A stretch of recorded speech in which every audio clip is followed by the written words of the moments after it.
I swear to God I will never hear long, cool woman in a black dress again without thinking of that rocking chair. Songs have this effect on people. We associate certain songs with certain times in our past.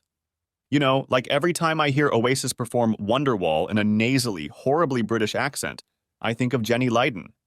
Why? Because Wonderwall was our prom theme, Jenny was my date, and she did more for that tight, low-cut number than any other girl in the audience. But back to the rocking chair. You see, it was a Maloof, made by old Sam Maloof before he died, and 20-odd years ago it cost my old man $20,000. For a rocking chair, you say? Hell yeah. But it's more than a rocking chair. It's a goddamn full-blown work of art in Claro walnut, hand-carved with smooth joinery, and it's damn comfortable to sit in. Oh, and it was the only worthwhile thing this father left me, but I liked it anyway. Anyway, I walked into my mansion in Brentwood and heard the stereo running. Ringing, echo-filled guitar arpeggios at the beginning were followed by pulsing power chords that transitioned into vocals.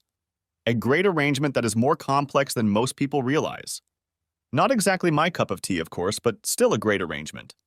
I paused and listened to the vocals. The strong reverb on the voice made it hard to make out the lyrics. Saturday night I was downtown, working for the FBI. I followed the music, throwing my jacket on the back of the couch, and then rolled into the family room. It had been a long day at the agent's office, where I was trying to negotiate the terms of a new deal, and all I wanted to do was sit in a chair, drink a beer, and see if Tara was in the mood. She always got bitchy just before we started filming a new season, and we hadn't shot the monster with 2 backs in almost 2 weeks. I walked into the family room and froze. Tara was in the mood, all right. There she was, in my rocking chair from Maloof. And underneath her lay my bandmate Carl, who was in both the Maloof rocking chair and Tara at the same time. He was in my favorite chair and with my former favorite wife, and I wasn't sure which made me angrier. A barrage of thoughts rained down on my brain. Why is she cheating on me with him? And here, I'll admit, my thoughts got a little weird. Why hadn't I ever thought of that? I wonder if old Sam Maloof tested his chairs in a similar way. And finally, if they break this damn chair, pardon the pun, I'm going to wring their goddamn necks. I stood like that for probably a minute and a half, because the Hollies were in the middle of an instrumental break, when Carl finally turned his glazed eyes on me. He froze and tried to jump up from his chair. I just stood there while he tried to free himself from the chair. I froze and didn't know what to do. Really, what to do? I guess I could go after them, but that would get us all on the covers of all the newspapers, tabloids, and trashy magazines for the next year. Besides, I couldn't afford to hurt my hands, or Carl's for that matter, or the band would be out of luck in the middle of negotiating a new record. So I didn't do anything, just turned and walked toward the bedroom at the far end of the hallway. I was buttoning up a fresh shirt when I saw Tara's reflection in the mirror. "Where are you going?" she asked, avoiding my gaze. I tried to smile, but I couldn't. Instead, I just stared at her for a minute. Tara Boyd, teen idol turned glamorous and beautiful star of one of the highest-rated shows in television history. My wife, my life. And now, apparently, neither. "We didn't mean for this to happen," she said, sitting down on the bed and watching me rummage through my huge closet. I finally found a large shopping bag and began stuffing it with shoes, jeans, pants, and shirts. Once I had enough, I dragged the bag back into the bedroom, over to the dresser, where I began shoveling underwear and socks into the small space left. "That's it?" said Tara. "You're not even going to say anything?" I ignored her. I'd never really thought about how I'd feel if something like that happened to me, but the few times I'd thought about it, I was sure I'd explode. However, strangely enough, that didn't happen. On the contrary, I felt tired, exhausted. The wind had left my sails and I was suddenly and inexplicably adrift. "Damn it, Nick, say something," she said, now yelling at me. "What the hell do you want me to say?" I huffed, pushed the duffel bag to the floor, and turned to her. "Is there a manual somewhere on how to handle one of your oldest friends and your wife having fun with each other behind your back, Tara?" "Huh? I mean, what am I supposed to say? What do you want me to say?" And that was it. All my energy was gone again, and I just wanted to crawl away somewhere and die. So I dragged my duffel bag past Tara and down the hall, stopping at the bathroom to grab my toothbrush, razors, and other nonsense. Once I had everything packed, I dragged the bag to the garage, threw it in my Escalade, and walked back into the house. Carl was sitting in the rocking chair lacing up his shoes when I walked in. "Listen, Nick," he started, but I didn't want to listen to him. "I just want my chair," I said. He jumped off it, getting out of my way. I pulled up the chair and nodded toward the 9 Grammy Awards and the stack of platinum, multi-platinum, and diamond-framed albums in the display case. "You and Tara pack my stuff, okay?" "Where are you going?" he asked. "Nick, you're in charge of the negotiations, man. You're not going to leave, are you?" "Have everything delivered to my mom's house," I continued, ignoring him. "And I'll set it up there." I dragged the chair to the Escalade, put it in the back seat next to a couple guitars already stacked there from a few days before, and went to get in the car. "Nick," Carl pleaded, "please, man, let me explain." I lowered my head, counting to 10. "We didn't mean for this to happen," he continued. "I mean, you had to negotiate all day, dude." I glared. "So what didn't you want to happen? Did you entertain her, or did I get you?" I didn't wait for his answer, preferring to hop in my ride and get out of there as fast as I could. Chapter 2. I was now 3 hours away and more than 250 miles west of the City of Angels. Let the whole rotten hole fall into the ocean. Okay, not the whole thing, just Brentwood. "Where are we going?" he asked. His voice was hoarse, the result of a 40-year habit of 3 packs a day. "Home," I said, not bothering to look at him. "Home to Brentwood?" "Home to the house," I said. "Home in Grant City." "But you don't live there anymore," he said. "Yeah, well, stuff happens," I said. "Things change." "Is that all?" He grinned. "Just drop everything and run away?" "Give up on her." I remained silent as he did for another 30 miles or so. "They're all like that, you know," he finally uttered. "Not all of them," I replied. "No," he agreed. "Only the ones you choose." I nodded. He was right. "What makes you think that?" He laughed. It was a deep, rolling laugh that ended in a rattling cough. "Because you're a petty asshole." "Well, congratulations," I said. "Looks like the apple didn't fall far from the tree." "Screw you!" I sighed. This was going nowhere, and I knew it wouldn't be long before this led to another fight, and he was gone. Strangely enough, I wished he'd stick around with me for a while longer. We were silent for about 10 more miles before I turned and looked at him. He looked the same as he always did. I could almost reach out and touch him, but I knew my hand would only go through him. Still, I could always smell his faint odor, a mixture of cigarette smoke and Lagerfeld's cologne. "You know," he finally said, "you should have kicked his ass." And what would that have accomplished? He would have known he wouldn't do it again. "For God's sake, Walter," I said. He knew not to do it from the start. And neither did she. "But that didn't stop either of them, did it?" Walter shrugged. "Yeah, I guess it did. But you'd feel better if you hadn't run off with your tail between your legs." "Yeah," I replied. "Then I'd have damn swollen arms to play with. I'd probably spend the night with a bunch of West Hollywood crossdressers. The tabloids would be crawling all over our asses, and they'd still be entertaining each other in my goddamn chair." "My chair," he said. "I bought it."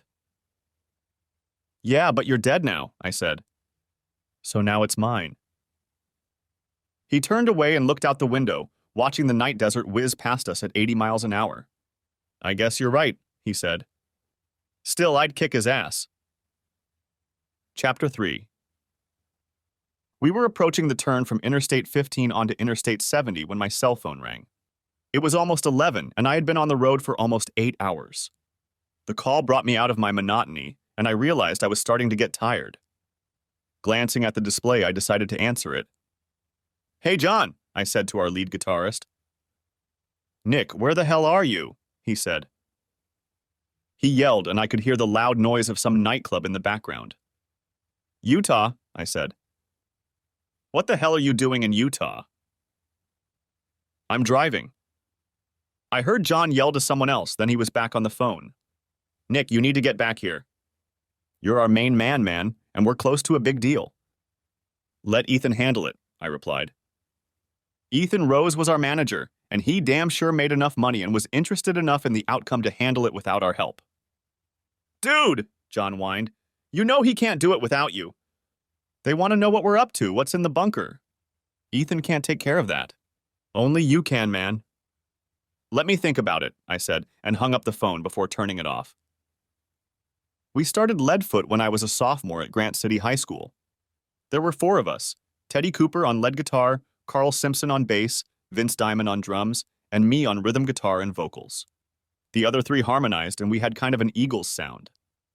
In the middle of our junior year, Teddy discovered alternative country rock. I'll never forget the day I walked over to his house and entered his bedroom. Dual vocals played over a rattling acoustic guitar and country-like slides. Who's that? I asked, instantly loving the song. Jayhawks, he replied, not taking his eyes off the flyer. That's awesome, I commented. He only nodded. For the next 3 hours, we listened to Hollywood Town Hall over and over again. To this day, I remember that day every time I hear Two Angels. The very next day, Teddy and I started writing our first song. It came out surprisingly fast, at least the music. But the lyrics weren't so easy. Then Teddy decided to start reading more serious literature, poetry, Shakespeare, the Bible, and other stuff. According to him, it inspired him, and he was right. Pretty soon we were churning out lyrics left and right and music to them. Then I started reading the whole thing too. Pretty soon Teddy was back to focusing on the music and only occasionally helping with the lyrics. The summer after graduation, Leadfoot won a talent contest at the Lincoln County Fair, which got us sent to compete at the Illinois State Fair. There we were surrounded by ballet dancers, jugglers, magicians, and a few aspiring musicians, and we performed 3 songs in close harmony. When it was over, there was no doubt that the crowd was on our side. Let's get this straight. When 50-year-old farmers and their wives are stomping to the tunes of a group of teenagers, you're onto something. When it was announced that we came in second place behind some cute dancer named Shirley Temple, there were cheers from the crowd. Anyway, after the show, some 30-year-old guy in slacks with hair mousse and sparkly jewelry came up to us. His name was Ethan Rose, and he was a talent scout for Harmony Records. According to him, they were looking for something out of the ordinary and wanted to know if we'd be interested in meeting anyone. We agreed and spent the next 3 weeks before college classes started auditioning in Nashville and Memphis. A month later, already during our first semesters at different colleges, Ethan contacted us and offered us a recording contract.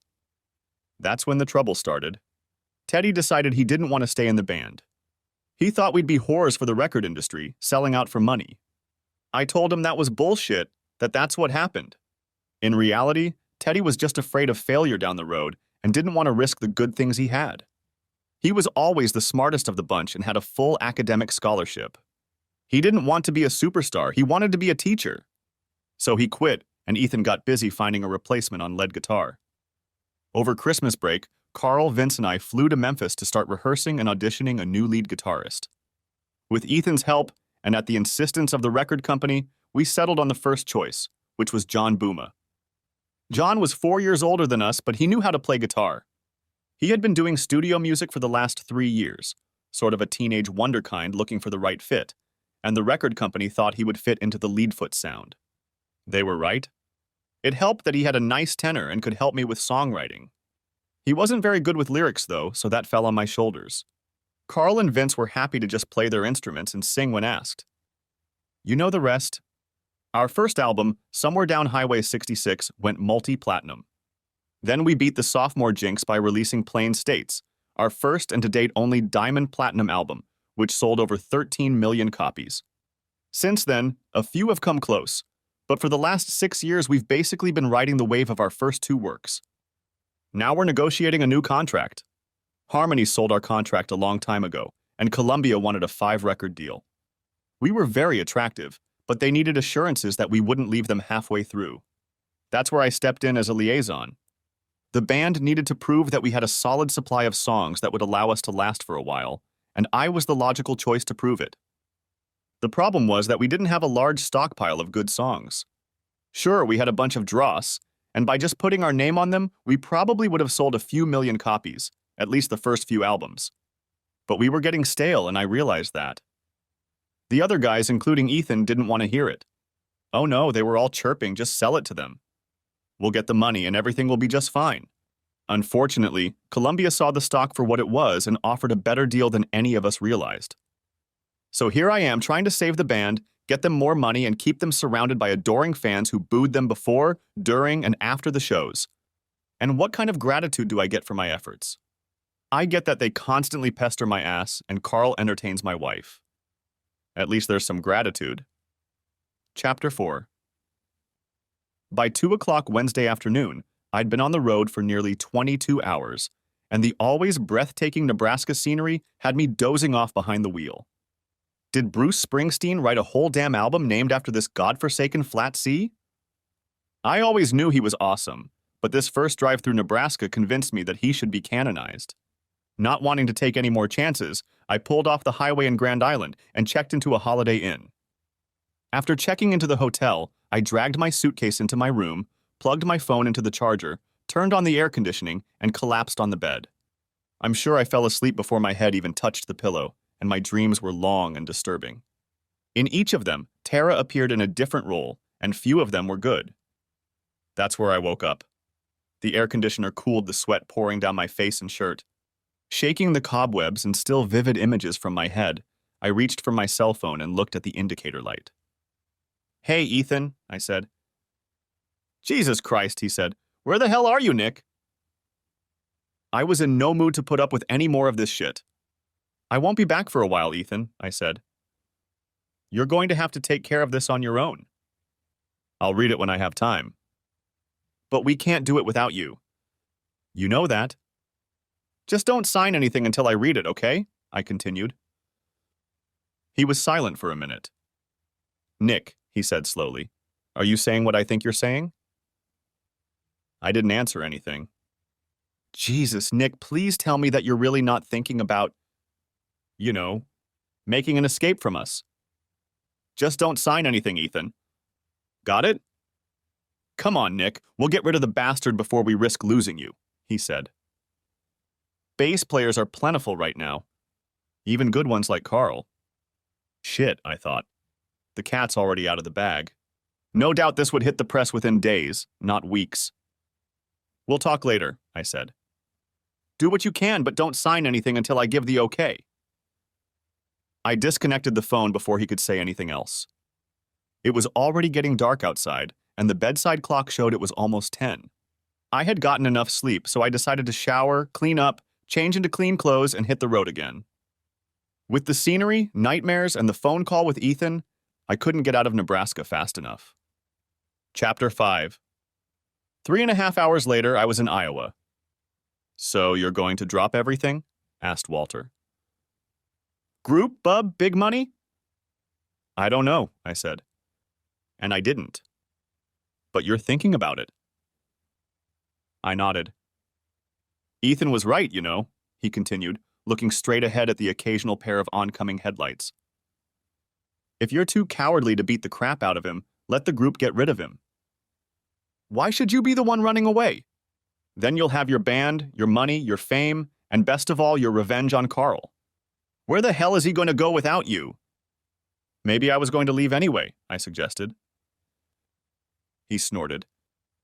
"Screw you, Walter," I said. "You remember how it was, I know. You remember being on top of the world after those first few books, and then it all went downhill when you got carried away by the glory and splendor of being famous and famous." "Oh," I thought, good text. I wrote that phrase down in my bank of random phrases. Walter was silent for about an hour, so I decided to leave him alone and concentrate on driving. Iowa was little better than Nebraska, but here at least there was some ground rolling, which became more and more noticeable as we approached the Mississippi River. "I brought him back," Walter said, interrupting my thoughts. "I remember," I replied. "Too well." "That's not why I left, Nick." I remained silent. It was already over long before I finally left. What was her name?" "Trudy?" He nodded and I continued. "Yeah, I think Trudy just made it a little easier, didn't she?" "You're right," he said, staring at me. "I was a shit.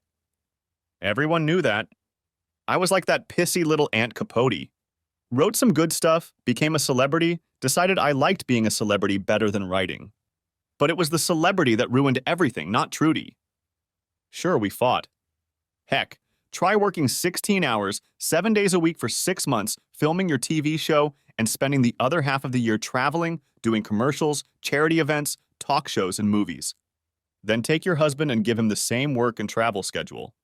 Add to all of this the endless joy of having people throwing themselves at you 24 hours a day, 7 days a week, buying you drinks, trying to get you, and, almost every day away from each other, offering you their piece of ass. It's hectic, to say the least. I'm not saying my life sucks or anything. It's certainly better than working 9 to 5 in an iron foundry. But do realize what it's like and the stresses it causes. Try going out to dinner with your wife so you're not surrounded by photographers and admirers. Enjoy a vacation when you don't have paparazzi helicopters hovering over you.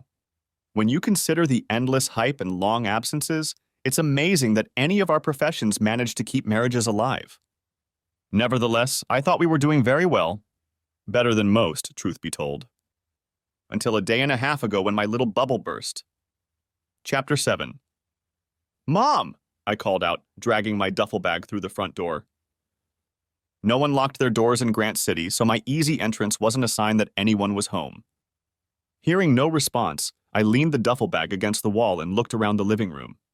I hadn't been here in almost 7 years, right after the first album came out, but everything was the same. I suppose a few pieces of furniture had been rearranged, and the couch was definitely new since my last visit. Still, it was nice to come home. Hi, I heard her voice from the top of the stairs. Hi, Mom, I echoed. It's Nick. Nick? Some shuffling was heard from upstairs. My eyes widened, and a smirk began to spread across my cheeks. I realized she wasn't alone. Nick, what are you doing here? She said, throwing on her robe and walking down the stairs. Caught you at a bad time, Mom? Wipe the smile off your face, young man, she said, tying her belt before wrapping her arms around me and pulling me tight against her. I hugged her back. It had been too long. It was our first hug since I dropped her off at the airport over 18 months ago. She'd spent a week with us in Brentwood, and we'd hugged like this the last time I'd seen her. She broke the hug and pulled away, looking me over from head to toe. You look like shit, honey. Am I disturbing you, Mom? If so, I can get a motel room for the night. You know, so you can take care of business. Bob, she called as she climbed the stairs, get dressed and come down here. My boy has come to visit his dear old mother. Bob, said I, raising my eyebrows. Like Dr. Bob? The chiropractor? She smiled. But Mom, I said, not knowing whether to be proud of her or embarrassed, he's 15 years younger than you. She nodded. And thank God he is, she said, or he wouldn't be able to keep up with me. Hey, Nick, Dr. Bob called out to me, tucking in his shirt at the top of the stairs. This is a pleasant surprise. I shifted my gaze from him to her, then back to him. Sorry to bother you, I said. I probably should have called first. He came down the stairs. Nonsense, he said. It's good to see you again. Besides, Mom cut in, we're already done anyway. He blushed, but there was genuine affection in his gaze, and there was no doubt about it. Let's go, Mom said, turning and heading for the kitchen. Let me make you something to eat. You look like you could use it, Nick. The rumbling in my stomach told me she was right. It had been over 40 hours since I'd left California, and I'd settled for a few candy bars, bottled water, and a turkey sandwich from the store. Bob and I chatted, catching up on Grant City news while Mom busied herself with making grilled cheese and tomato soup. My favorite dish since childhood, and no one made it better than Mom. The key was homemade tomato soup, which she always kept in containers in the freezer. So, how's Tara? Asked Bob when we were all seated at the small table in the kitchen. I tried to smile, but to no avail. Trouble? Asked Mom. Her or you, said Bob. When my look told him I didn't understand, he clarified, which one of you is cheating? Her or you? Or both of you, I guess. He laughed. After all, you're in California now. She is, I said. With Carl. Carl Simpson? My mom said. I nodded. He was always a jerk, she said, taking a bite out of her sandwich. Bob choked on her characterization and nearly spewed his soup across the table at me. Mom had always been like that. If anyone could be more straightforward than Walter, it was Mom. I'm sure that's why he loved her so much. It's also why her students loved her. She called a spade, and her literary criticism didn't have an ounce of tried-and-true bullshit in it. She thought Moby Dick sucked, and she preached it to anyone who wanted to hear it. Thaddeus Thibodeau, president of Chadwick College, rarely appreciated her outspokenness, but he had a hard time getting rid of a tenured professor so popular with students and alumni, and so recognized and respected in the national academic community. All in all, she was a real coup for a backwater like Chadwick, to Thibodeau's eternal regret. Carol, Bob finally managed to mumble. That's the way it was, Bob, she said. Little Eddie Haskell, who's been acting like a jerk since day one. You look lovely today, Mrs. Harlan. And did you change something in your hair, Mrs. Harlan? Pathetic, even when he was little. I smiled. She was right, but most parents fed off that crap. Carl was always the most well-mannered, the most polite, and the first to offer to help take out the trash. But when his parents weren't around, he was also the first to smoke a joint, pull out a bottle of vodka he'd swiped when someone wasn't looking, and call just about everyone and everything names. All in all, he was fun, wild, and reckless. So what are you going to do? Said Bob. I shrugged, finishing the last bite of my sandwich. I don't know, I said with my mouth full of food. After swallowing, I continued. If it's okay with you, I'd like to stay here for a while, Mom. Just to relax and think. It's hard to think in LA, you know. She looked at me, pursing her lips, and thought for a moment before nodding. Well, she said, I guess I'm okay with that, as long as Bob's okay with it. My eyes widened. Bob? We live together now, she said, reaching across the table and taking his hand in hers. You're kidding, right? I looked at Bob, and he looked a little uncomfortable. What about Elaine, Bob? She left me, he said. A couple years ago. Your mom and I have been living together for the last 8 months. And you didn't think to tell me that? I asked my mom. No, she replied. It's none of your damn business. And if you cared that much, you would have called me, Nick. But you didn't. Not once in the 8 months we've lived together. Yes, I did, I objected. I called you at Christmas. That was New Year's Eve, Bob said. We woke up together then, and your mom asked if I'd stay for a while. I thought she meant a few hours, but she meant a lot more time. I laughed. Everything was suddenly so clear. Bob and Mom went out on New Year's Eve, got drunk, and ended up in bed together. Honestly, it was a good move for Bob. Even though Mom was 15 years younger than him, she still looked about his age.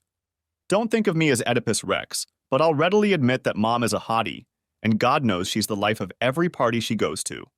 So yeah, it wasn't as weird as it sounds. What's so funny? She asked, frowning.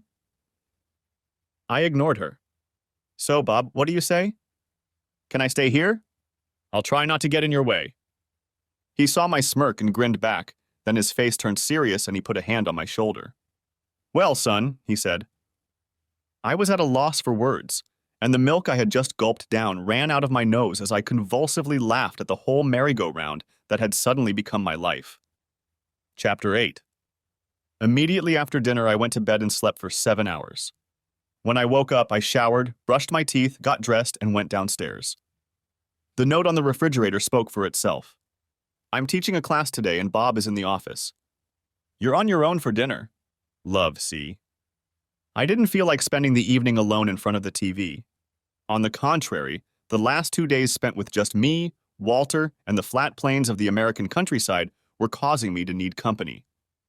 10 minutes later, I pulled into the parking lot at the Hitchhiker's Hitch.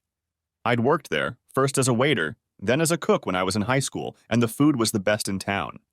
Think of Chili's or TGI Fridays, only with homemade food, not prepackaged, tasteless, overpriced crap. Judging by the packed parking lot at 7:30 on a Thursday night, they're still not discouraged. Seeing that the dining room was full, I headed to the bar and ordered a beer. Nicky, someone behind me called out, and I turned around. Victoria was walking towards me, arms outstretched for the upcoming full-body squeeze. "Hey, Vic," I sighed as my body found itself pressed against her huge frame. "They said it was you, Nikki," she said, as she put her arm around my shoulders and pulled back to look at me. I didn't believe them, but, well, I'll be damned. Then she hugged me again. Victoria Wentworth and her husband Ron had owned the Hitchhikers for over 30 years. Ron ran the kitchen and Victoria ran the dining room. They were both stern managers. I learned early on that perfectionism in everything was the only way to succeed in the bar and grill business. But the high school kids they hired to fill out the staff became family, and they treated us like the kids they never had. Gifts for birthdays, cards full of money for graduation, and harsh floggings for the slightest misstep on the job. And they were the only ones who called me Nikki. "It's been too long, Nick," she said. 4 years, I think. You're right, too. That's too long. I looked around the establishment, recognizing most of the customers. A few of them nodded at me, and I nodded back and smiled. "Looks like nothing much has changed, Vic," I said. She glared. "No, still the best burger in town." She grabbed my hand and pulled me along. "Come on, you should stop by and say hi to Ron. He's a little busy right now, but I know he'll be happy to see you." Sure enough, Ron was in the kitchen. His white shirt and faded jeans immaculate against the grease, smoke, and sauces that were being cooked, arranged and laid out on the counter in a fine-tuned order. He barked orders like a sergeant, and it wasn't until a minute later that he noticed us. He started to shout something to Victoria, but then stopped with his mouth hanging open. "Nikki?" I nodded. His face spread into a wide grin, showing the 2 teeth he'd lost in a bar fight in Singapore, and he staggered over to the steam tables. Pushing aside 2 cooks, he enclosed me in an embrace that would put both the boa constrictor and Victoria to shame. "Damn it, son," he whispered fiercely. "It's good to see you again." Then he too pulled me back at arm's length and looked me over from head to toe. "You look like shit," he said. "Too gaunt." "And when was the last time you slept?" I tried to guffaw. "California lifestyle, Pops," I said. "Too many salads, not enough steaks." He laughed at that, a rolling laugh from deep within his bulging belly. "Goddamn women eating a bunch of shit that's not fit to eat." "Well, we'll fix you right up," he said. "Right, honey?" Victoria nodded, took my hand, and escorted me out the door. "Give me a half-pound cheeseburger with bacon," he shouted to the cooks as I left. "I have a surprise for you," Victoria said, patting me on the forearm and leading me to a small table at the back of the room. "What's this?" I asked. She nodded toward the waitress stand, and I turned around. Some long-legged, red-headed girl was filling a tray with sodas. My eyes widened when I guessed who it was. "Is that?" "Sure, Nikki," she said. "Just started working a couple months ago." I said nothing else but thanks as Victoria wheeled me over to my table, then turned and hovered over the other tables. Like the bar, I recognized quite a few people in the dining room. It was nice to see some of the people I'd gone to school with trying to feed their kids in between bites of their own food. And the whole place looked like any other thriving diner in Middle America, meaning everyone looked happy at the end of a long day and satisfied with a good meal with friends and family. My throat cleared next to me, and I turned and looked into the most beautiful blue eyes God ever created. Amy Standish in the flesh, and she hadn't changed much in the last 10 years. Same long, thick red hair, high cheekbones, and tiny dimple on her chin. "Hi, Amy," I said in a stuttering voice. "Hi," she said, glancing around the room and the other tables, then turned back to me. "Vicky said they already brought you a burger, so I just need your drink order." No smile, no recognition, nothing. Just impatience to get my order, return it to me, and go back to the other tables. "Please," I said, holding out my nearly empty bottle of Miller Lite to her. She nodded, made a note in her notebook, and walked away. I watched her walk away, then saw her return to my table, set down the fresh beer and pick up the empty one, then set down the ketchup and mustard bottles. "Burger will be here in a minute," she said, and disappeared. Amy Standish, my unrequited high school sweetheart. She was in my class, and I tried for a long time to get her to acknowledge my existence. But she never acknowledged it, Even looked at me like I was crazy when I barely asked her to the homecoming dance. Don't get me wrong, she wasn't a snob or anything. Lord knows we had enough of those in high school who only stopped at quarterbacks and track stars and wrestling champions and star outfielders. None of them managed to pay attention to an average lowlife like me, despite my pedigree and my father's last appearance on The Tonight Show. No, Amy wasn't one of them at all. Rather, she was the brains of the class, the senior who stayed out of the way of almost everyone else. Occasionally, she could be seen chatting with a group of other brainiacs, perhaps sorting out some geometry proofs or discussing chemical reactions. But usually she just walked to and from class, occasionally stopping at her locker, looking straight ahead, and rarely recognizing those around her. We were seniors in high school, and by the time she got a job as a waitress, I was already working as a cook at the Hitchhiker's truck stop. In my spare time, I would stand in the kitchen and watch her run from table to table, from the kitchen to the waitress stand. She rarely said a word to anyone unless it was absolutely necessary to clarify an order or answer a direct question. A faint smile played on her lips. She nodded meaningfully, then fidgeted. Noticing my admiration, Ron said to me one evening, "Don't do anything. You won't get anything." This, of course, led to a rejection at graduation, and I went back to tell Ron about it. He only nodded and turned away without saying a word.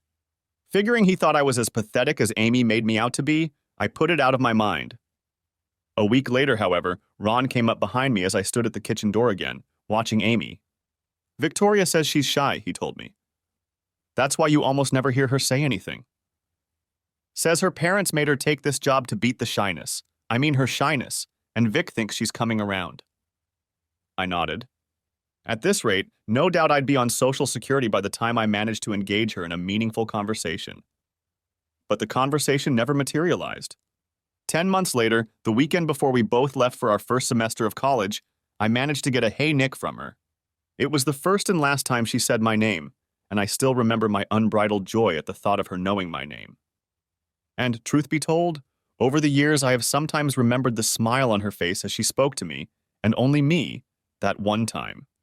My heart still flutters at the thought of it. Chapter 10. "So what's up with Amy?" I asked Jimmy Schultz. We were sitting at a table at the bar, drinking beer and reminiscing about our high school years. Jimmy had been a star runner in high school and now worked as an insurance agent in Grant City, occupying his father's office on Main Street. "Still got a thing for her, huh?" he said. Without waiting for an answer, he turned and followed her gaze. "Yeah, who'd doubt it?" We both watched her for a minute before Jimmy spoke again. She was tall, about 5'8". "Met someone in college," he said. "An engineer, I think. To tell you the truth, I only met him once. They had lunch here about 3 years ago. Anyway, he was a lot like her, only even more so. All quiet, never said boo to anyone about anything." He took a long sip of beer. "Looks like they got married right out of college," Jimmy continued. "They had a little boy. They lived somewhere in New York or something. She was teaching, I guess, and he was in engineering. Then, about a year ago, she came back to town with a little son in her arms. I can't remember his name, but he's a cute little bugger. There was no wedding ring, and neither was Albert. They say he left with a coworker. A male colleague, if you know what I mean."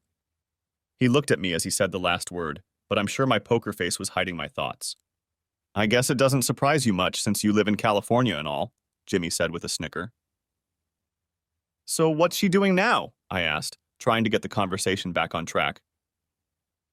Jimmy laughed at that. "Well," he said, taking a drag, "she's an English teacher at the middle school. And on Thursdays and Fridays she works here. I think her parents are watching the little girl." "Is she seeing someone?" I asked. "Wow, kid," Jimmy said, turning around and looking at me full in the eye. "You're married to one of the cutest babes in the world. Save some for the rest of us, okay?" I smiled, which apparently reassured him. He turned away and looked at Amy, following her with his eyes. "Anyway, the only answer is no, she's not dating anyone. God knows we've all tried. Hell, she's blown me off more times than I can count."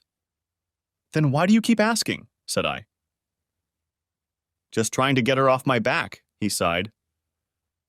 We both finished our beers, and I went to the bar to get us some more. There are no waitresses in Grant City, Illinois. There never have been, and there never will be. "Do you see Teddy at all?" I asked, placing a new bottle in front of Jimmy. Sure, he replied, finishing the rest of the last bottle and picking up a new one. All the time. Where does he live? On Foster Road, said Jimmy, a good place north of the Jenkins farm. What's he doing with himself at present? Jimmy looked at me. Disbelief reflected on his face. Jesus, Nick, when was the last time you talked to him? I avoided his gaze as I answered. 6 years ago. At the Grammys.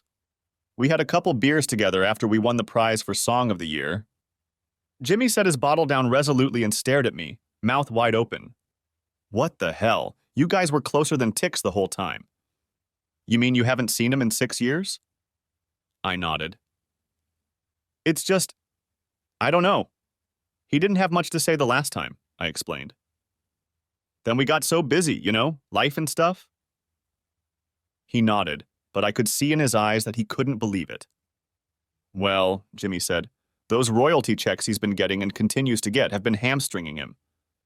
Nothing much, of course, but he's got a real nice place now. And he's married. Judging by the raised eyebrows, that was a surprise to me. Jimmy grinned. Jenny Lydon, he said. They have a couple of little girls, both of whom look like 2 drops of water like Jenny. He teaches middle school, too. Also English, just like Amy. I think they're very good friends. You always see them chatting when he's here. So he stops by here sometimes? I asked, looking around to see if Teddy was here. He wasn't. Jimmy jerked his head toward the poster on the wall. I read, Mustang Ranch, Friday the 17th of July, live from 9 o'clock to 1 o'clock. Teddy's face was in the center of the group photo in the center of the poster. I laughed. What a freak, I said. He quit Leadfoot because he didn't want to do it, and here he is in his spare time playing in some bar band. Jimmy just shrugged. Maybe he's just happier that way. It took me a minute to realize that Jimmy had hit it right on the mark. Teddy had never wanted fame and all the problems that went along with it. No, Teddy just wanted to teach somewhere and maybe, if he had free time, play music for the pleasure of playing music. Then I remembered the last time we saw each other, drinking beer at Spago, shouting through the noisy crowd, trying to hear each other, all the while Teddy fidgeting nervously in the crowd of people who had seen and been seen. He was like a fish out of water in a situation I'd long since gotten used to. That was just the way it was. Teddy just wanted a normal life, the kind his mom and dad had before him, with a wife and kids, a satisfying job, and some music on the side for fun. He knew what fame would bring, knew it before any of us, and wanted no part of it. Then came my first and long-awaited realization. Teddy was doing better than I was. Much better. Chapter 10. You look like someone hit you in the face with a shovel, Walter said as we drove home in the silent darkness. It's just that I've suddenly got something to think about, I said. Don't tell me Jimmy Schultz finally had something intelligent to say, he said. No, I replied, that's not it. To tell you the truth, he wasn't that smart. Just common sense, which I seem to have completely lost lately. I turned halfway down the block and met Walter's gaze. Mom was originally from here, I said. Of course, Walter agreed. Tyler, 15 miles down the road. And you were from Chicago. Oak Brook, he corrected. Close enough, I said. Chicago posh suburb. No difference at all. But she was also, her parents, they were regular small-town folks. A pharmacist and a housewife. He nodded. So? But your dad was an editor at the Tribune, and your mom was a socialite. If the story you told is to be believed, she came from an old packing house. She did, he defended himself. Still, what's your point? I started walking again before answering. My point, I said, is that you two were doomed from the start. She's a small-town girl from a typical small-town family. You're a big city guy from a rich, powerful family. You've spent your whole life surrounded by famous and glamorous people, while your mom spent her time at soda fountains and bijou with her boyfriends. He nodded, catching the gist of it. So we were doomed from the start. Well, I said, your behavior didn't help much. It's bad enough when we have so little in common. You seem to have only made it worse by sleeping with every starlet you have your eye on. Did Jimmy come up with all this? Asked Walter. No. It was me. It was just something Jimmy said that gave me the idea.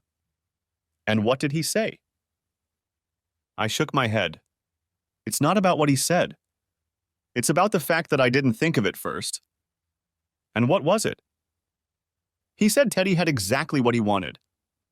He had a small-town dream. And I damn near choked on my beer at such a stupid thought, such a small dream, until I realized I was looking at it from Hollywood's point of view. From a superstar's point of view.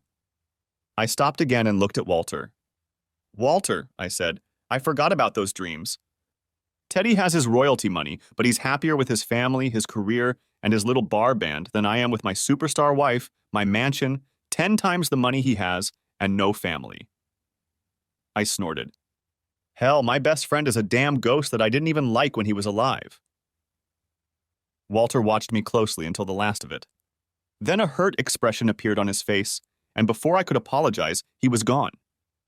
He did that sometimes, disappearing in a flash when I said something that pissed him off. But he always came back, ruffling his feathers and demanding the apology I'd usually given before. The first time Walter appeared before me was after a concert in Dallas, about a year after he was killed. I thought someone had put water in my bottle when I turned around and saw him sitting there looking at me with a glint of humor in his eyes. I had already tried acid in the early glory years of the band, but this was like nothing I had ever done before. For one thing, it was too realistic, and the conversation that followed was too rational. So I spent the next 3 months talking to Walter when no one else was around. By the way, that's the only time he shows up, when I'm alone. Then I got too creepy. Despite Walter's repeated protests that I wasn't crazy, I decided to see a doctor.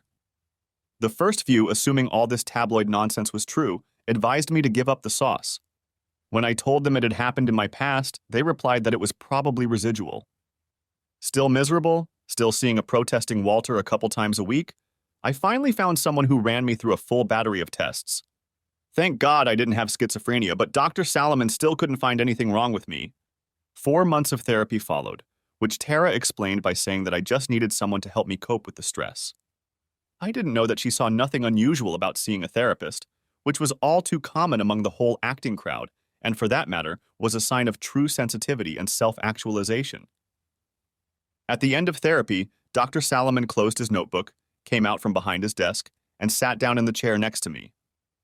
I'm going to tell you what I think it is, he said, with an amused smirk on his face. And what is that, Doc? Nick, he said, I think you're being visited by a ghost. Seeing the surprise on my face, he hurried to continue. Maybe not a real ghost, but a ghost from your past. You need to talk to someone who understands you. It helps you deal with the pressure. It's how your mind deals with everything. Your best friends, the ones who know you best, they're also members of your group, and they're part of what puts extra demands on you. Therefore, they are not part of the solution to help you cope. On the contrary, they are part of the problem that you need to deal with. No, Nick, you know who knows you best and can best help you deal with all of this? Walter, I guessed. He smiled and shook his head. No, Nick. It's you. You're the one who can best help you through your problems. So it's just me seeing things? He shrugged. Admittedly, that's pretty rare, and images rarely last that long. Still, I think you have a lot of unresolved issues with your father, and I think you always wanted him to help you while you were growing up. But now that you really need help, he's gone. So yes, I think your subconscious mind is creating an image for you to work out your problems with. And since your father was the person you always wanted the most, I think the image your subconscious created is Walter. I nodded. Makes sense. So is there any cause for concern? Dr. Salomon smiled. No, Nick. Honestly, while it's unusual, I think it's a very healthy way to deal with the stress you're feeling. And I think that as this all settles down, you'll start seeing Walter less and less and just have these little conversations in your head, free of images. I was feeling better until Walter showed up the next afternoon while I was banging out the lyrics to a song. Have you ever heard such a load of crap in your life? He said.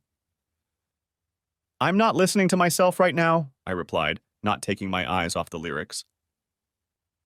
I'm not you, dumbass, he said. I'm me, your father, and I'm going to prove it to you. I looked up, skepticism written all over my face. "I'm going to tell you something you don't know," he said. "Things you've never known, and things no one else has ever known either." "Will that help?" I laughed, and he proceeded to make Dr. Salomon look like an idiot. Walter's last long-lost manuscript, the one hidden in a fake log in a cabin I'd never been to, was published 8 months later to great fanfare. Chapter 11. A few beers, good conversation, and a late-night walk. Oh, and a bacon cheeseburger the size of a black bear's ass that I barely made it halfway through, ensured a great night's sleep. When I woke up Friday morning, the sun had long since risen and the house was silent. The clock next to my bed showed it was almost 9, and I stretched lazily as a smile appeared on my face. Damn it, I thought, looking at my cheerful face in the mirror while shaving. Where the hell have you been? Where has the usually cheerful Nick been hiding lately? If that's all it is, I should have gone home a long time ago to recharge. Even the 23 voicemail messages on my cell phone, all of which I deleted on the spot, didn't spare me a smile. Jumping down the steps, I grabbed a yogurt from the fridge and ate it. Then I brewed a fresh pot of coffee. The only thing wrong with Grant City so far is the lack of a Starbucks. And, while it brewed, went out to the driveway and dropped off my guitars and rocking chair from the Escalade. For the first time in a year, I was in the mood to write music, and I wasn't about to pass up the opportunity. So I wrote for almost 11 hours. Bob stopped by to see me at lunchtime, but I gave up everything and kept working. I was in a zone I hadn't been in for a couple years, a zone where fresh ideas come hot and heavy, and I filled half my notebook with interesting chord progressions and notes on tempo, melody line, and other basic thoughts. I read somewhere about how Lennon and McCartney wrote Hard Day's Night. The story went that Ringo, while on set during the filming of a movie, suggested the title based on one of his witty lines. The director liked the title, but noticed that there was no song to it. There was no problem with that. Lennon and McCartney set to work that night, and by the next morning they had the whole song written. Chords, melody, lyrics, and tempo. It's a zone, and it comes and goes. Unless, of course, you're Lennon and McCartney, those assholes stayed in the zone for decades. When Mom and Bob left to fry fish, I gave up and finished the main melody of the second song. It wasn't quite there yet, but I knew I was getting close. I also knew that my strength was running out, and further effort would only result in things changing the next day. Hence, it was time to call it a day, feed my belly, and see if Teddy's group was worth giving a damn about. It took me longer to pack than I thought it would, and the walk from my mom's house to the bar took another 20 minutes. By the time I got to Hitchhikers, the music had already started. When I walked in, the bar was full of people, and the dining room was full of people. A band, unseen somewhere in a far corner, was playing an old Ernest Tubb number, Walking the Floor Over You, and they were pretty good at it. They brought a nice upbeat vibe to the old classic, and at the heart of the song was a very catchy piano part. "You're back," Victoria whispered in my ear from behind me. I turned, smiled at her, and looked over her shoulder into the dining room. "How long do you expect to have a table, darling?" She only laughed, took my hand, and pulled me into the kitchen. "Guess who's back?" shouted Victoria, pushing through the door into the kitchen. I saw Ron and Amy talking, but their conversation stopped, and Amy turned away as I looked out from behind Victoria. "Ron," she ordered, "make Nicky something to eat, okay?" He smiled. "Is it too crowded in there?" he asked, not waiting for an answer before asking what I wanted. I ordered a grilled chicken breast sandwich and fruit. "Amy, honey," Victoria said, "could you get Nicky a beer from the bar?" Amy nodded and muttered, "Sure." Then she slipped out the door, sidestepping me. "I told you," Victoria said. I turned around. They were both looking at me, and now it was my turn to stutter. She looks really good, don't you think?" Victoria glared, and Ron raised his eyes to the sky and pleaded, "Please help him grow a pair." I laughed. I ate my sandwich and fruit and drank my beer in the kitchen, exchanging phrases with Ron while he and the guys sent off some last-minute orders and appetizers while cleaning up all the equipment and dirty dishes. Finished with the food, I left them to clean up. Back at the bar, I spotted Jimmy Schultz leaning against the wall chatting with Jenny Cooper, née Leiden. She hadn't changed much, maybe put on 10 or 15 pounds, and there were a few wrinkles on her face. Otherwise, she looked the same as when we went to the ball. She swayed to the beat of the music, never taking her eyes off the stage and listening to everything Jimmy said. "Buy you guys a drink?" I said, walking over to them when the song ended. "Nick!" Jenny shrieked, jumping to me and hugging me. "Jimmy said you were back." I looked at him over her shoulder and he nodded in greeting. "I'll get the drinks," he said.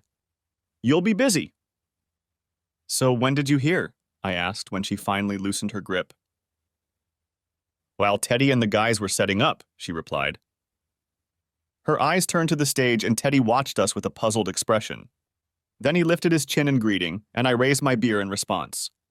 "Nick," Jenny said, "he wants to know if you'll play one song with them. 3 of the guys are in college, and he says their lives would be complete if they played with you on stage. Would you do it? For old time's sake?" Her puppy eyes were pleading. "Sure, Jenny," I said. "Tell him I'll play something with them when they're ready." Before I could respond, she twisted out of my embrace. "He said he'd do it, Teddy." Suddenly, all eyes in the establishment were on me. "Well, ladies and gentlemen," Teddy said, "you're in for a real treat tonight." I looked around and assessed their gazes. There was a look of surprised anticipation on the faces of those who knew who I was, which was most of them. "That's right," Teddy continued. "The old wind is back in town and he's here tonight." A few people whistled and a few women applauded. I heard this. "Well, this guy knows his way around a guitar," Teddy said, and I could hear the humor in his voice. "Hell, some people think he can even sing, though I'm not one of them." The crowd was already laughing and clapping. "So maybe if we ask him nicely, we can talk him into coming here and singing a couple songs." Teddy waved his hand over his guitar and headed toward me. "What do you say, folks? Anyone want to see if Nick Harlan can still play the old songs?" The crowd erupted into cheers and I nearly burst into tears. It had been 10 years since I'd played for these people, and barring TV appearances, it had been 9 years since I'd played in front of less than 15,000 screaming fans. At that moment, I would have given every damn arena in the country for one more ovation from these people I'd known all my life. "Look at that," Teddy teased as I made my way toward the stage, wiping tears from my eyes. "He's nervous." I jumped onto the crowded little platform of the stage and pressed myself against Teddy. "You're a freak," I said. Then I put my arms around his guitar, and he hugged me back with such energy that my heart nearly burst with shame. Why had it taken us so long to talk? The crowd started chanting for us to play something, and Teddy whispered, "Maybe we should stop this little love fest for a while before we get tarred and feathered." I laughed, broke the embrace, and picked up my acoustic guitar. After looking around for a chord, the bassist rushed to my aid. "Here you are, Mr. Harlan," he said, looking nervous as hell and excited at the same time. I smiled. "This is Nick," I said, plugging a chord into the guitar. "Is the mixing desk balanced for this?" I asked Teddy. He nodded. "When we heard you were back, we had a feeling we'd better be ready for another instrument." "So what's on your mind?" I smiled. "2 angels." Teddy's smile spread from ear to ear, and I wondered if he had the same memory as me. "You heard him, boys," he called out, and then turned to me and said, "The piano is going to lead us to it." And so it did, soon joined by my rhythm and simultaneously by Teddy's drums, bass, and wispy slide guitar. When the vocals started, Teddy and I shared the mic the whole time, keeping the guitars away from each other. We then moved into a lengthy instrumental which, in a new twist on the arrangement, showcased the kid on piano in a very effective way. By the end of the song, listening to the crowd screaming and demanding a continuation, it was as if we had never parted. Teddy was as good as ever on lead vocals, and his voice had much more range than I remembered.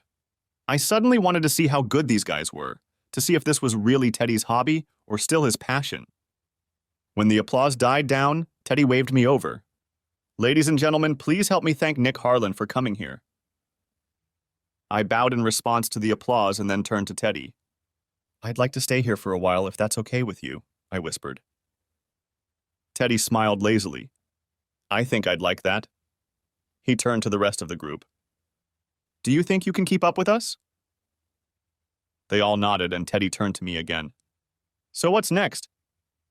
and we started playing Bob Dylan's acclaimed song, Lily, Rosemary, and the Jack of Hearts.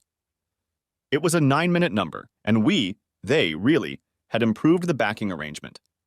The drummer, bassist, and I kept the basic rhythm, but Teddy improvised, doing little touches, and that kid on the piano was great. By the time we finished, the people were pouring through the door, and there was almost no room left in the dance area. I stayed there for the rest of the show, sitting with the band during breaks and signing autographs for anyone who asked. We performed mostly country rock covers. Return of the Grievous Angel by Graham Parsons. Angel is the Devil by Steve Earle.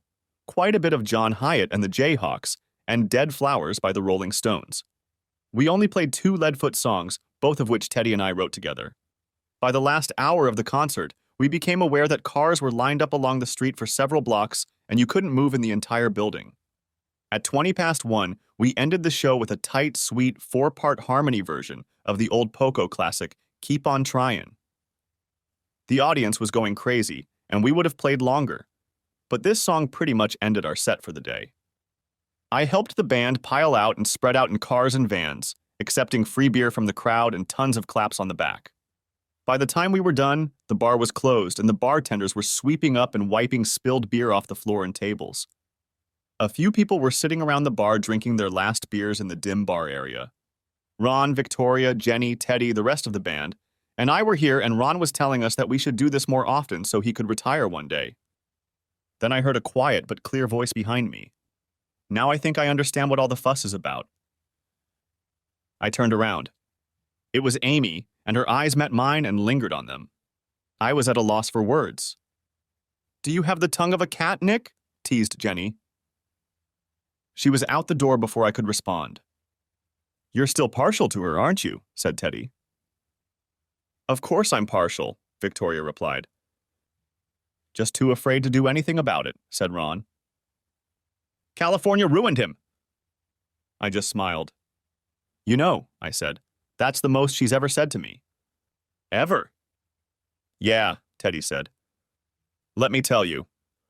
When you get to know her better, she's just a goddamn magpie. It just takes time to get to know her better, that's all." "But you don't have to do that," Jenny said. "You're married, and we don't want her to get too close to—" Teddy finished the thought. "We don't want her to get hurt. She's been through enough already." Victoria stared at me. I tried to hide it, but I know I flinched at least a little at the mention of my marriage, and Victoria saw it. She whispered something to her husband, and Ron only nodded. He saw that look too. I'm sure he'd already guessed I was in trouble, so the flinch no doubt only confirmed his suspicions. "What are you doing tomorrow?" asked Teddy. I shrugged. "Probably just going to pee," I said. "I'm in the zone and I don't want to waste it." He nodded, realizing what I was saying. Then he turned to Jenny and raised his eyebrows. She noticed the look and turned to me. "We want you to come to our house and cook a meal," she said. "About an hour. We have about 30 people coming over, and the band will be practicing for their entertainment. Why don't you grab your guitar and join in?" When I didn't answer right away, Jenny leaned over and put her hand on mine. "We really want you to meet our girls," she said. "And Amy will be there with her little boy too." That was settled, and the smile I tried to hide told them all that I would be there. Getting up to leave, Teddy said, "You could use some normal people for a change. Enjoy another typical small-town hangout." If only we all knew then how wrong Teddy was. The next day in Grant City, Illinois, would turn out to be anything but typical. Chapter 12. Saturday I slept until almost 11 o'clock. I would have kept sleeping, and probably would have been late for the party, but Mom's voice came loudly and insistently to me through the noise of the crowd outside. "Get off my lawn!" she yelled. "If you damage those roses, I'll pull your hides." I lay frozen in place. I'd been in this situation a million times before, and I knew what that noise was that was causing her to yell. A quick glance out the window confirmed my suspicions. "There he is!" the shrewd operator called out, and I ducked down. My body went into automatic mode. I quickly shaved, showered, brushed my teeth, and dressed in casual but stylish clothes. Show up in front of the press looking like a star, and you'd be crucified. Your adoring fans never pictured you with your head in bed. If they in the press saw you looking like a regular guy, then Oh, horror. You must be hooked on something. 15 minutes later, I trotted down the stairs, out the door, and stood next to Mom on the porch. I'll handle this, I said, giving her a smile before turning to face the 12 or so reporters and cameramen. All right, ladies and gentlemen, I said. Get off the lawn and onto the sidewalk. Then come over here and we'll do a little interview, okay? They obeyed, as I knew they would. If they wanted an interview, they had to at least play ball to some degree. When everyone was gathered on the porch, I laid down the ground rules. So we'll start with the ladies first, and then we'll go from left to right. Fair? They agreed, and some young hottie from Entertainment Tonight started. Nick, the YouTube videos of you and Teddy Cooper have already racked up over 10 million views, and they were posted less than 8 hours ago. Are you leaving Leadfoot and going to start a new band? Oh shit, I thought. The goddamn age of the internet. But I kept my smile and replied, I don't plan on leaving Leadfoot, I said. I'm back home visiting family and friends, and Teddy asked me to join them on stage last night. As you know, we're longtime friends, and he was one of the founders of Leadfoot. I couldn't say no, and we had a lot of fun together. But you left in the middle of negotiations to record an album, said a woman in her 30s, her hair fixed with a spray bottle and her dark blue suit impeccable on this sweltering Saturday morning. There are rumors in Los Angeles that you've had enough and are leaving, that you don't want to sign a new contract to record the Leadfoot album. Is there any truth to those rumors? I shook my head. No. We have a very capable manager, Ethan Rose, who is in charge of negotiations. I just needed a break, and here I am. What about the rumors that you and Tara Boyd are having problems? One of the men asked. And that she's now dating your bandmate Carl Simpson? Another asked right after him. I smiled and tried to avoid the questions. Ladies and gentlemen, Tara and I are very much in love, I said. She's busy getting ready for the new season, and I just figured it was a good time to take a break. That's all. They tried for another half hour to get me to elaborate on my answers, but I managed to dodge them and continue with my main story. Seeing that the matter was quickly coming to a conclusion, they thanked me for my time, apologized to Mom for the damage they had caused, and went back to their vans to edit the interview for the evening news. I apologized to Mom and then told her I was going to Teddy's for dinner. She said she'd been invited a few weeks ago, and she and Bob would probably stop by when he got back from the office. Then I packed my 2 guitars into the Escalade and got an early start. I took the long way down country roads to make sure none of the news hounds were on my trail, and pulled up to Teddy's house at 12:30. This way, I heard Teddy's voice as I got out of the car. I followed the sound of his voice and the smell of roast pork shoulder to the back of the house. He was standing on the porch smoking a lot of pork shoulder in a huge smokehouse. A little away from him, 3 little kids, 2 girls and a boy, were splashing around in the shallow edge of the in-ground pool. Pretty interesting morning, huh? He said, looking at me as he sipped his iced tea. Were they here too? I asked. He nodded, seeming none too pleased with this development. What did you do? He smiled. Told them to get off my land or I'd call the police and have them all arrested for trespassing. I laughed. Wish I could do that. I grabbed a can of Diet Pepsi from a nearby cooler and sat down in one of the lawn chairs, watching him rub something on his pork shoulders before closing the lid and sitting down next to me. For the next 20 minutes, we chatted about everything in the world, all the while watching the kids in the pool. It started out pretty serious. I apologize for having so little contact with him over the past 6 years. But he brushed me off, genuinely understanding. That's why I never wanted this life, he said. But you wanted it, and I know how busy you are. That was his last word on the matter. The apology was obviously accepted. Then he told me who else was married, had children, and worked where he had been seriously involved with me before. Why did you come back? He asked. I didn't answer, preferring to stare at the grove of oaks in the distance. You can talk to me, you know, he said, his voice low. I didn't say anything for a minute, but then I turned and looked at him. Teddy, are you happy? He had a perplexed look on his face. Of course I'm happy. Are you? I sighed. I don't think so. Teddy didn't say anything back. It's not what I thought, I continued. Oh, I guess it is, but I'm starting to realize it's not what I want anymore. It's too much. Then leave, he said. It's simple, just go. Walter said the same thing, but it sounded much stronger coming from Teddy. It's not that simple, I objected. I have commitments. There are the guys in the band, they're all counting on me. And I have a wife. Hell, she's never going to move here. He nodded. Are the rumors true? My eyes narrowed as I looked at him. The reporters were asking questions before they finally left, he explained. One of them said Carl was sleeping with Tara. He saw the look on my face and nodded. He tried to do it with Jenny once, Teddy said. A few years ago, when his folks had a big anniversary party, he came back to town for a few days. He tried to get Jenny to join him in the hotel room. So? Teddy smiled. She splashed a drink in his face. Quickly put out his fire. I laughed.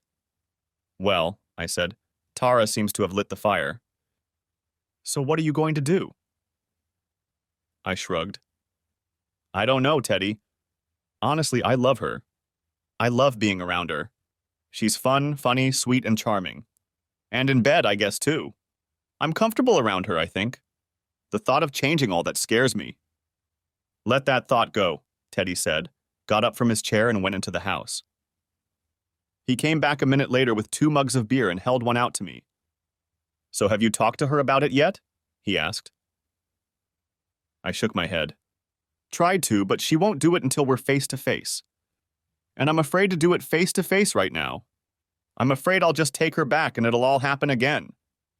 He nodded. Well, buddy, let me offer my 2 cents. He sipped his beer and continued. You need to find out why she did it. Don't worry about the fact that she did it. That's been dealt with. The why is what will help you figure out if she'll do it again. He smiled broadly, then said, Unless, of course, this California thing has changed you enough that you don't mind sharing it. I've been told you famous types cut loose on shit like that. I laughed. No, I confirmed. She didn't change me that much. Anyway, some people are just that way, both guys and girls, Teddy said. They don't see it as a big deal. Whether they were brought up that way, or whether they're set up that way, I don't know. But if you find out the reason, you'll realize if it was just a one-time mistake or the first of many to follow. Then you have to ask yourself if you can live with it if it happens again. I know you say you don't like it, but what if it happens 5 years from now? Will you give it another try, wondering how long it will be before it happens again? I nodded, mulling over his words. Walter hadn't quite put it that way, but then again, he hadn't liked her from day one. So you could forgive Jenny if you got into something like this? I'd like to think so, he replied. But then again, it all depends on the reason. He leaned forward. Let me tell you something, he said. I won't mention any names, but let's just say you know them. Anyway, he caught her and her boyfriend doing the dirty deed. It was the first time in her life, and he's sure she told the truth about that part, but the main reason is why he dumped her. Which is what exactly? I asked. The fact that she didn't love him anymore. He looked me straight in the eye. Some people can't stand the thought of being alone, so they harness a new horse before they cross the old one out of the herd. I'm not saying it's the right thing to do, but it's often the case. That's exactly what she did. She found someone she thought could be moved from her home to his, and she was kind of taking him for a test drive. I mulled that over. So if Tara just got herself into a bad situation, maybe for whatever reason didn't fight temptation the way she should have. Like you guys are going over rocks or something, he suggested. Okay, so you're saying I should just forget about it then? No, I'm not saying you should forget about it. But I am saying you should consider it when deciding what to do with your marriage. He leaned back in his chair. Nick, everyone is different. But if you really and truly love her, and you're sure she really and truly loves you back, then maybe you should consider trying to fix the lawnmower before you throw it away and buy a new one. Unless, of course, the evidence suggests that the lawnmower is too damn broken to be fixed. I spit out a mouthful of beer onto the half-deck. Did you just compare me to a lawnmower? Yelled Jenny from the kitchen window. No, honey, Teddy shouted back. Then he leaned closer. Only you can make those decisions, Nick. You know that, don't you? Only you can know if you can save a good marriage. All I can tell you is that shit like this, no matter how wrong it is, and it is wrong, happens to marriages all the time, and people get over it and are happily married for 50 years. I nodded and we turned the conversation to other topics as people started to show up. After about 15 minutes of our little conversation, it was my turn to get a beer. I went into the kitchen and froze when I saw Jenny and Amy whispering at the sink, stirring coleslaw and potato salad in large bowls. They froze upon noticing my presence, and Jenny tried to give it away with a quick hug and a peck on the cheek. Amy, however, couldn't make eye contact with me, and she barely managed to mutter a hello in response to my greeting. They were talking about me, and I worried that they had heard too much about my conversation with Teddy. Returning to the deck with an armful of beer and sodas, I passed them around. Is something wrong? Asked Teddy. I shook my head and tried to go back to my conversation with Will, the pianist from the night before, about who was better, Warren Zevon or Ray Charles. After much discussion and too much participation from the rest of us, we agreed that it was too much like comparing apples to oranges, although Ray Charles was certainly the better jazz player and Warren Zevon was the more versatile songwriter. When about 35 people had gathered, we decided it was a good time to turn up the music. Best to get the entertainment over with before we got drunk and stained all our instruments with pig grease. Everyone gathered in the shed, which was trimmed on the inside enough to allow us to organize a full sound on a small scale, and I brought my guitars from the car and plugged them into the spare amps that stood nearby. After about 45 minutes, Teddy asked me to play Time to Start Again, a hugely successful ballad from our first album and one of the first songs Teddy and I wrote. It was about a painful breakup, and the singer was trying to convince a rejected lover that he should try love again. The best arrangement consisted of only vocals with minimal harmonies, accompanied by fingerstyle guitar and a soft piano line. I agreed and sat on a stool behind the vocalist's microphone, started the guitar part, and waited for the piano to start. When the piano part started, I looked around the crowd and saw Amy standing behind me, slowly swaying to the beat of the music. Her eyes were fixed on me and mine on hers, and that's how they stayed throughout the song. For some reason, and hell, I know the reason perfectly well, I put my heart and soul into it, turning an already sad song into a real emotional roller coaster. At the end, when the spurned lover replies that he just doesn't know if he's ready and the instruments fall silent, you could hear a pin drop. Then I felt a slap on my hand and turned away from Amy. Everyone in the room looked at us, back and forth. Amy noticed it too and turned bright red while I tried to focus on something else. I think it's time for a little break, guys, don't you? Suggested Will from the piano. Everyone agreed, and they all started heading out of the barn in search of cold beer and lemonade. In a little over a minute, there was no one left in the barn but me and Amy. I was still sitting on the stool, and she was still standing 30 feet away from us. I heard all that conversation, she said after a moment. You and Teddy out on the deck. I tried to smile but couldn't. Yeah, well, I'm sorry, she said. I know what it's like, and I have an idea of what you're going through. Thank you, I finally managed to say. What the hell was wrong with me? She had talked to me more in the last 24 hours than she had in the previous 24 years combined. I only uttered 3 syllables in response. Did you like it? I tried. The song? She snorted a few times. It was beautiful, she said. Then she tried to laugh. I swear, Nick, if I go outside right now, I'm going to burst into tears. I smiled. Then I moved the capadaster on the guitar's fingerboard to the 2nd fret and started playing another number. Maybe this will cheer you up, I said. I started singing If I Only Had a Brain from The Wizard of Oz. Tears appeared in the corners of her eyes, but she started wiping them away and laughing, her lips occasionally synchronizing the words of the song. Toward the end, I heard her faint soprano voice, which she sang as an encore. Finished, I patted the seat of the stool next to me. Come on, I encouraged. Let's sing some more. She looked over her shoulder hesitantly. Don't make me ask for more, I said, maybe a little too seriously. In any case, she was soon sitting next to me. I fiddled with the guitar for a few minutes, occasionally glancing at her and smiling when our eyes met. I noticed that she was less shy, so I decided to just say what Ron had been trying to get me to say for 10 years. I stopped playing and folded my hands over the guitar. There's something I've wanted to tell you for a very long time, I began. Her face turned serious and there was a tinge of fear in her eyes. I don't want this to sound wrong, and I don't really... Neither am I, she cut in, placing her hand on my forearm and stroking it lightly. Ever since you invited me to homecoming.